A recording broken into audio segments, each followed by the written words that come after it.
Ladies and gentlemen, Mr. Cropper here with Scott Schiff. He's an objectivist on the scene. We're just going to be discussing sort of generally what is the path forward and the zeitgeist and what's going on, sort of. And so I'm concerned about Sam Harris, for example, having this recent interview with some lady on the left, and they're talking about the fact that everybody on the right is just a dog whistle for the racists. Like the Oklahoma City bomber, secretly Right. he was a racist.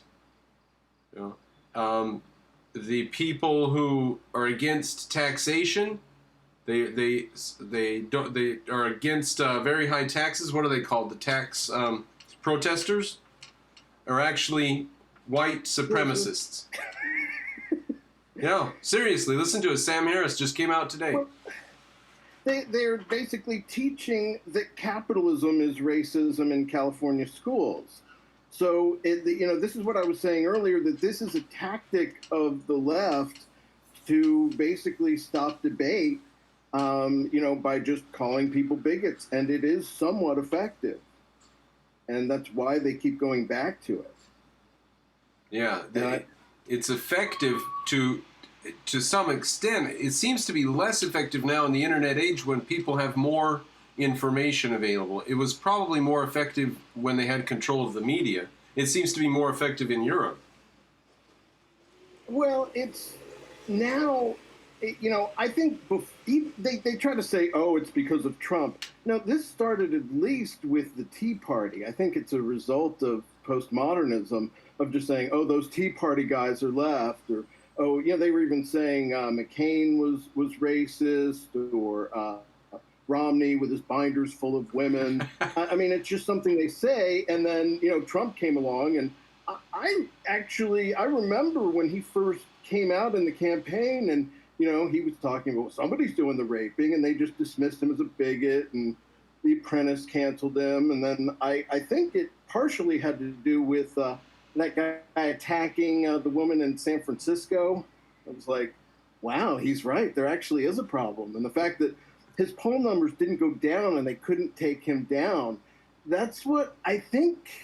Seeing him as like this anti-PC hero was a big part of the original appeal for me. Yeah, I think that was 90% of his appeal for me. I mean, what else did he have that was good? It wasn't his economics or his foreign policy that we had at the time. So, well, it's in the big campaign of things. I grew up Jewish, and when I was after my bar mitzvah, I went to this confirmation class, and they taught that the Holocaust could happen here. And at the time, as a kid, it just didn't sound plausible. And, they taught about how Hitler did things incrementally in the 30s, and just by first saying, Jews couldn't own businesses, you couldn't marry Jews, things like that. And, so I went along with it.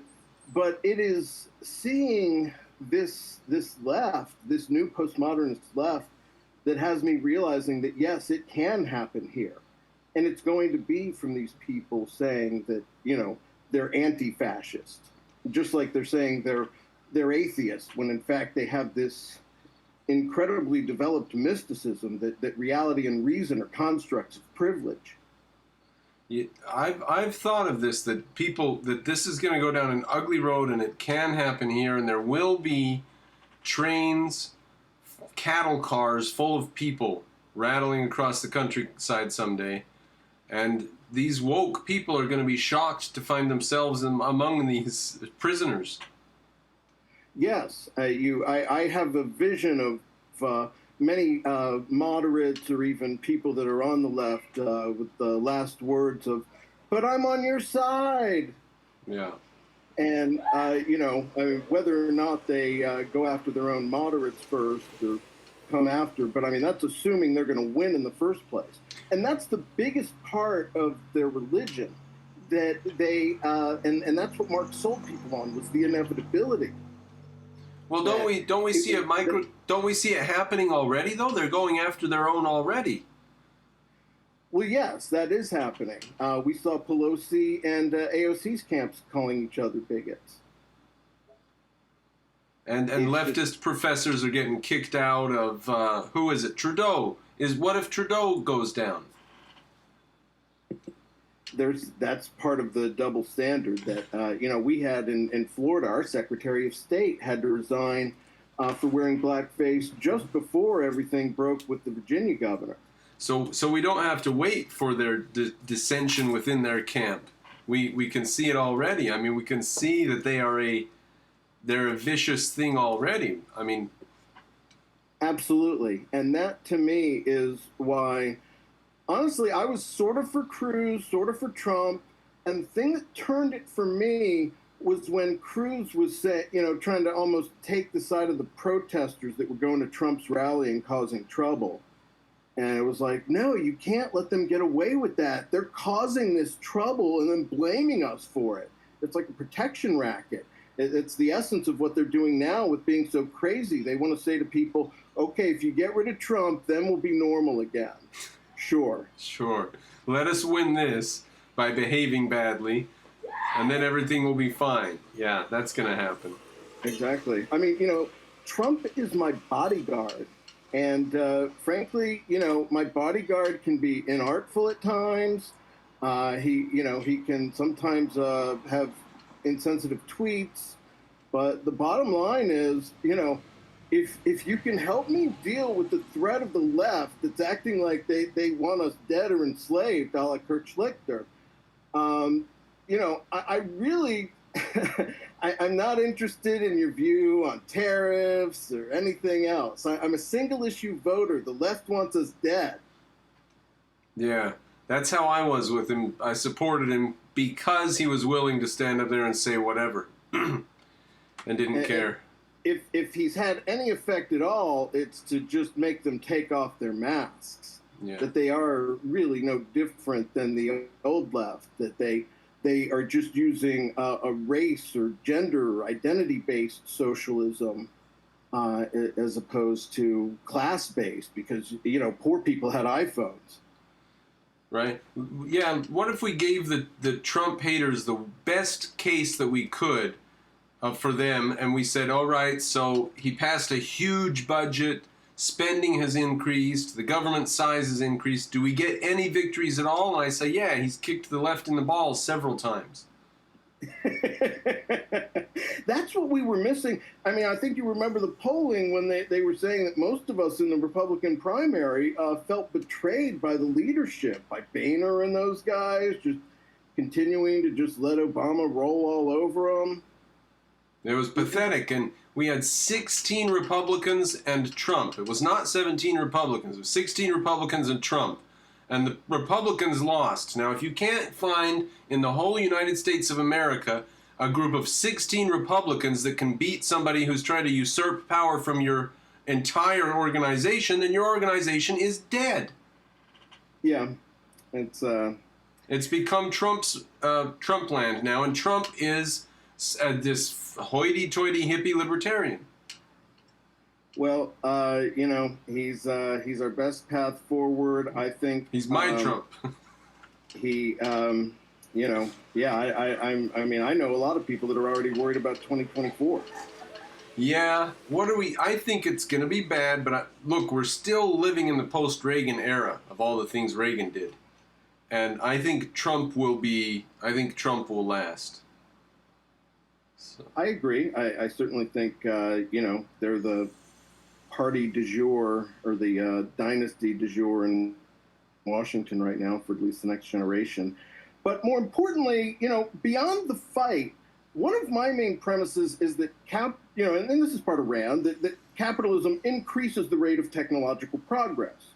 You can look around the world and see that to the degree there's capitalism, I mean, that's the degree that they're successful. And you see stagnation in, Cuba, and momentum also plays a factor. By just going to a little more capitalism, China, even nominally socialist, was able to have great growth. Yeah. And so, and that's what the left, I mean, to their credit, they always push their agenda. They're always, ever forward. And, And so, in that sense, we need to have something to offer. In the Nathaniel Brandon tapes I had from years ago, he quotes Will Durant saying, "But no one ever really sang to the bow of reason or fought a war, for reason." And that's true to some extent. We can't just say, why we can't be bad. We've got to offer people something positive. It was John 3:16 is what they hold up at the football game. I mean, it is the promise of everlasting life that gets people into religion in the first place. Oh, no. Okay. And I'm not talking about by being, against reality by any means or embracing any kind of mysticism, but by embracing reality and technology, and that is where the singularity and all of this is going, and that a morality of life should be embracing cryonics or transhumanism, merging with machines, everything as what a morality of life is leading to. Don't you think we have to offer people? I think we're really highly merged with machines already. It's going to get more and more so. I mean, you and I are having a discussion with a machine. But then there are people with literally pieces of plastic in their hips, and then people take chemicals, pills that help them concentrate or whatever. I mean, I think we're well down that road. Yes, and the problem is, as we move towards more socialism, that can ultimately still be stopped before we get there. Yeah. And that's the real risk. That's what they threaten. They threaten the promise of living longer, better lives. And if we can make that appeal to people, it matters. And not only that, but I have a radical proposal for these socialists to say, look, let's just move a little bit more towards capitalism, towards life extension, and encouraging individual incentive that will lead there. Then after that's done, after we get there, then if you want to socialize and slow everything down, we'll talk about it and we'll consider it. Now, I think that not everyone will agree with it, but enough will. And it starts to break them off and get them excited about the prospect of living longer and what's in it for them. Yeah, they're definitely going in the opposite direction of getting people to live longer in socialist countries. They're legalizing euthanasia, and then they make it an economic question. Should we spend $1 million keeping this person alive or $10,000 killing them? And that's pretty easy when there's not a very big budget. The bottom line is that, I'm a Maslow fan as well. As lower level needs are met, higher level needs arise. And in that same sense that, in The Fountainhead, with a guy saying that the most depraved man is a man without a purpose. And it's as we've taken care of the basic survival issues that we have lack of a purpose that's leading people to this kind of Eddie Murphy or Hugh Grant, because I could, where they're rich and famous picking up a prostitute in the street, or or people just thinking there's nothing to do but shoot up a school or something. I mean, it's not that simple, but that this is part of what's going on, and I think that's part of where we can re-energize and say there is more to grow, there is more to build. Yeah, I have to say I heard that argument. You're not just strawmanning there. I heard that from Eric Weinstein in his latest hangout with Rabbi Wolpe. And he says there has to be more than just happiness, because if you just do whatever makes you happy, then we have guys like Jeffrey Dahmer. So we've got to do more than just what makes you happy. So right. There are people who use that insidiously weak argument there as what happiness is. So happiness has to be something more, has to be a longer-term view, including, you think, longevity of life and so on, which all of us take for granted that we would want to live past 40 or 50 or something, but you're saying we should want to live past 100.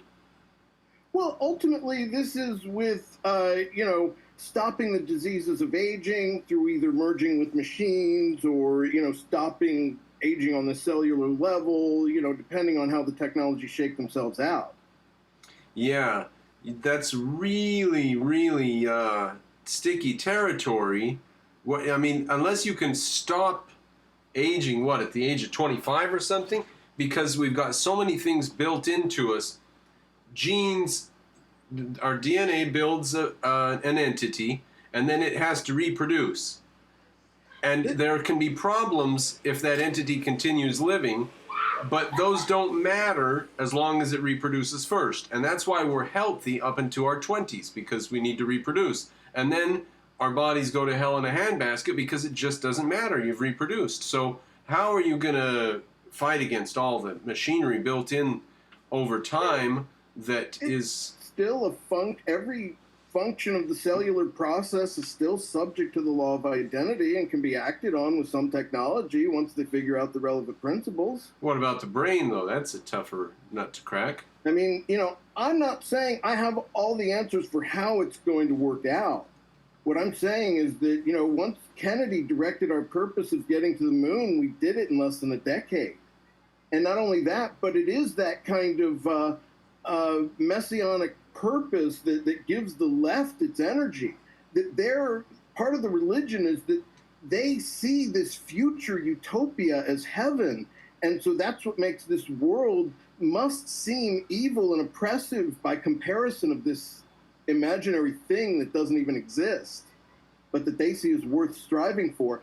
I don't know for sure that we're going to get life extension in our time, but it's certainly something worth working towards. Well, it occurs to me that the left only takes over things. It never produces anything. It takes over tools and uses them. But so all the production happens by individuals, of course. But we can get them to use this as an incentive to just go for a little more capitalism than we have, just to push things back in the right direction, just and take advantage of that China effect. You want the practical, pragmatic argument for capitalism? You want to give this to the socialists?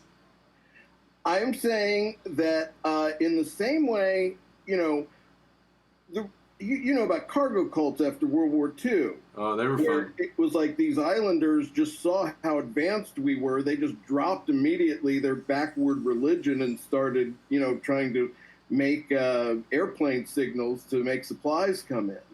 And in that same sense, I expect some people, when they are given the prospect of living longer, that yes, they will drop that socialism that just promises this kind of they're this future that even they know deep down doesn't lead to a good place, as good a place as we can offer. I have to just mention this video, which I've got visible for the ladies and gentlemen to see, called "How France Has Changed Me," good and bad, living in France as an expat. This girl moved from New Zealand to France, and she says that you're just tougher if you live in France. You have to wait in line for 4 hours to get something for your apartment. You have to wait on hold for 8 hours to get something for your laptop. She said you have to get through the bureaucracy to get your visa, and it takes 6 months, and you're just tougher.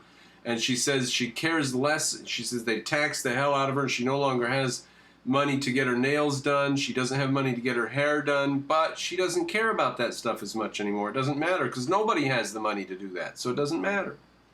Yeah, we just let them keep incrementally putting us into smaller and smaller boxes of what's okay. I have friends that live in Sweden. It's the same way with cost of living. It's like, oh, we just like walking everywhere. Yeah, she said when she goes to New Zealand, she's mad now because she waits an hour, 20 minutes, 30 minutes for a bus. In France, it's every 7 minutes because everybody uses the buses because no one has cars. Yeah. So you have to have a robust, and of course the government likes it that way. They don't want people to be independent and have cars. They want them to be beholden to the politicians for their transportation. Yeah. But I also believe in the carrot and the stick. That life extension part is the carrot, and the stick is delegitimizing the left, that socialism should be as socially unacceptable as Nazism, that, just to look at their track record and just to, when I was younger, I actually had these girls in high school that couldn't date me because I was Christian, or I wasn't Christian because I grew up Jewish. And I was so angry. I remember saying to myself, if I get the chance, I am going to help destroy Christianity as a cultural force. And then it started happening, and not really because of me, but just because of cultural trends that were happening with Clinton and postmodernism, and we have lived through this change of morality being the moralists were the Christians, and now it's these progressive ninnies making recycling new godliness, but we need to start. To the extent that it's like a cult, and it is. I mean, when I see that Jim Jones stuff, they just had the anniversary. I mean, the type of paranoid stuff that he was telling them sounds exactly what the Democrats are telling themselves about us, that we're these racists that are looking to destroy them, and, at the first chance we get, it's only them being in power that stopped it from happening. And they tell them that they're ginning up hate. And so we have to delegitimize that. We have to deprogram that. Now, we have to say that it's not acceptable. It's in the same way that they do. I mean, I know parents and grandparents that are, threatened with not being able to see their kids if they get too conservative or something. I mean, you want to, do something to not sanction the evil. Don't leave money to your socialist kids. Now, this line of thinking has gone pretty far in South Africa. Yes. And here it's in early stages, but the stuff you're saying now that's tearing families apart and causing problems like this. Add 10 years and a little more hatred and we can see some more stuff. I mean, I guess we've already seen it. I guess there's killings and stuff in America on these grounds, aren't there? A lot of these mass shootings and stuff, but targeting white people, I think, is coming not too far down the road if this nonsense doesn't stop. I mean, they're equating the Tea Party with racism. It's being incited. I mean, conservative is the new Jew. Now, if they go start killing white people, saying they're killing conservatives, how many black people are going to continue to say that they're conservative? Well, I understand that. It's going to scare them into the Democrat camp pretty quick, isn't it? I mean, my main thing is that the number of white liberals that are inciting this. It's like, yeah, that whiteness stuff. It's like... They'll be in the camp with... that reminds me of one of these Black Lives Matter rallies. They had some white people there, and they were making an announcement at the beginning. They said, white people to the back of the line, this is not your rally. And there's all these white hippies standing around going, awkward, being given orders, and like, what do I do? And you obey. You obey. Yeah, I mean, I knew some Jewish women that were talking about the Women's March and Linda Sarsour and like, this was so big that they got rid of her, after a year or two, and she's still working on Bernie's campaign. So much for, it's the double standard. It's the fact that they're totally unprincipled. As long as you're voting with them, they'll give you a pass. I mean, look at Apple. I mean, if there's one thing that communists tell us, it's that these evil capitalists are doing things for their own profits. This guy, Tim Cook, slowed his phones down to make other people buy more phones. But because he's so woke, he gets a pass from society. And, just like, I mean, Islamist treatment of women, gays, and Jews. I mean, it's not principled. It's just a way to batter us. Yeah. And their heads explode when you say Islam is right about women. They go... Yeah, I saw that one. That was good. They take it to the police station and report it. Can we do anything about this? Did you see that? They actually reported to the police that some people took it to their local police station. Well, which angle were they taking on the charge? They didn't know. They just wanted to just get these people to stop posting this stuff. I'm not even saying why. Just take it down. I don't want to face this shit. Please stop these people. Stop them. But I mean, that if there's one thing I've learned from Ayn Rand is that it's better to blow your stuff up than to give it to the bad guys. Yeah.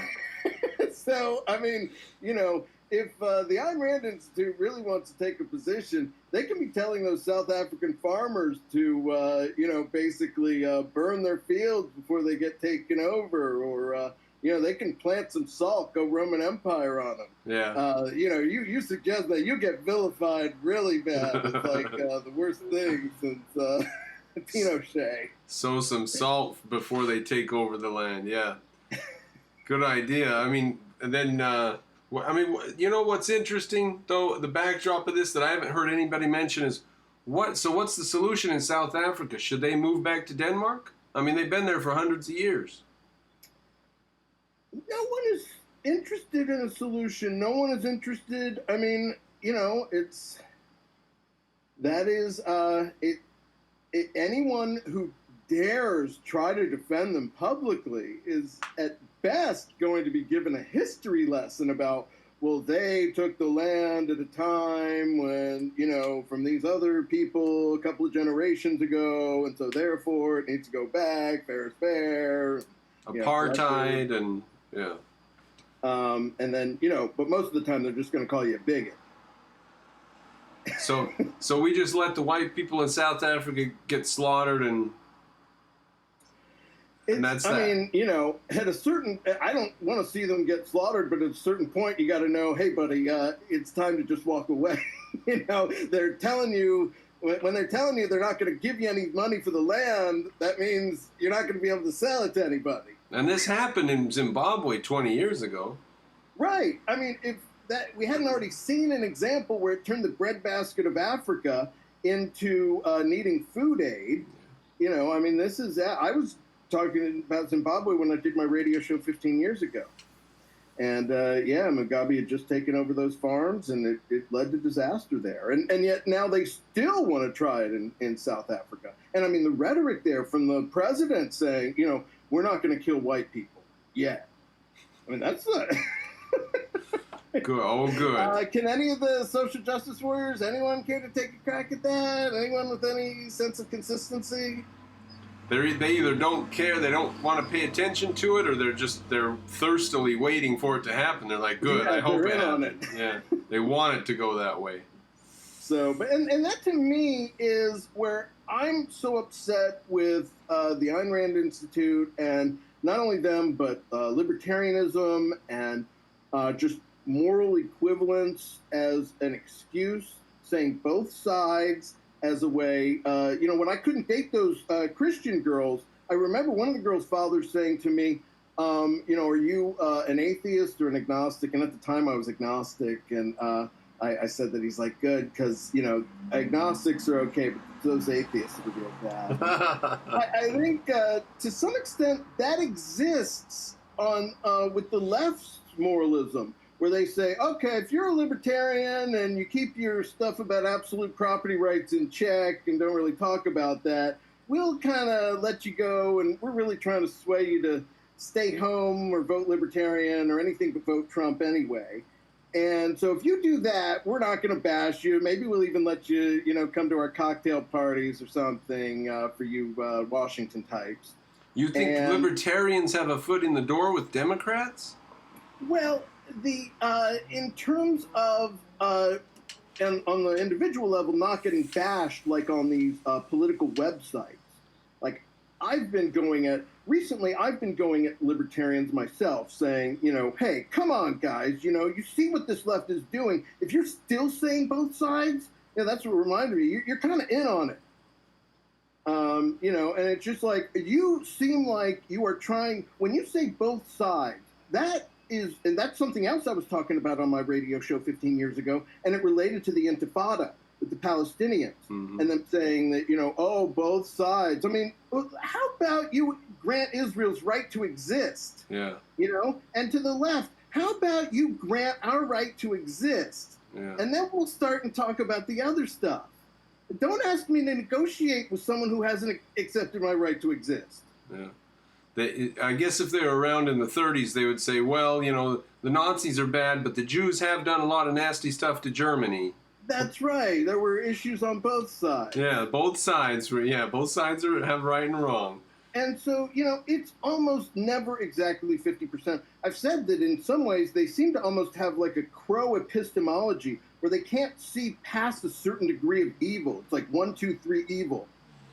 I wonder how much of it is simple groupthink, because, like, for example, notice they're training us to go along with what's the status quo, and then when they change the status quo, we change quick. Like Obama and Hillary were against gay marriage until they were for it, and then everybody just forgets that they were ever against it.